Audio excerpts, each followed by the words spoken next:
Yes, defence lawyers for Meng Wanzhou told the court here that this extradition case is a fiction, and they've urged the court to reject this request for extradition to the United States. Now, this all comes back to an issue of double criminality. Now, that means that in order for this extradition to proceed, the alleged crime needs to be a crime both in Canada and the US. And Meng's defence lawyers say that is not the case here. Now, this all relates back to a meeting between Meng Wanzhou and HSBC in 2013, where Meng Wanzhou is alleged to have misled HSBC, the bank, over their relationship between Huawei and Skycom, an affiliate of Huawei that was operating in Iran. Therefore, they say, breaking US sanctions on Iran. But as Canada didn't have sanctions in place on Iran at that time, they say, defence lawyers say, that this is not an extradition case that should be allowed to proceed.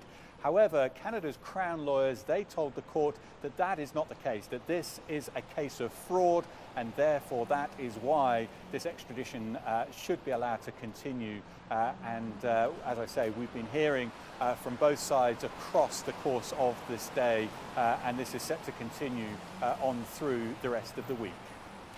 So, Dan, the defense lawyer certainly has some harsh words on this case, but how has Huawei, the company, responded to the case so far?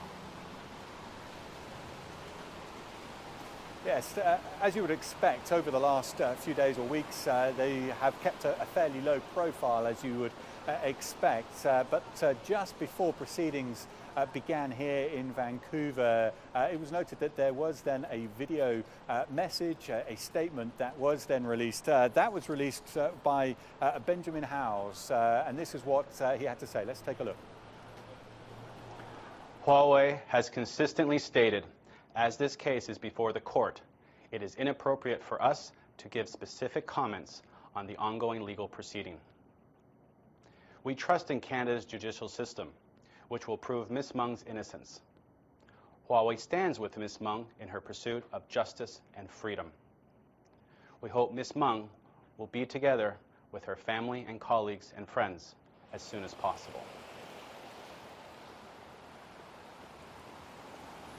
So that was the statement that was released by Huawei. Now, it has to be said that there is a potential that Meng Wanzhou could be released this week if the judge believes that this test of double criminality is not met. But other than that, we would then, if not, likely go to a second phase that's scheduled for June, potentially to a third phase in September. And of course, with appeal, it could be that this process goes on for the best part of a year or so. So still a long way to go, but clearly the stakes here in Vancouver this week are high indeed.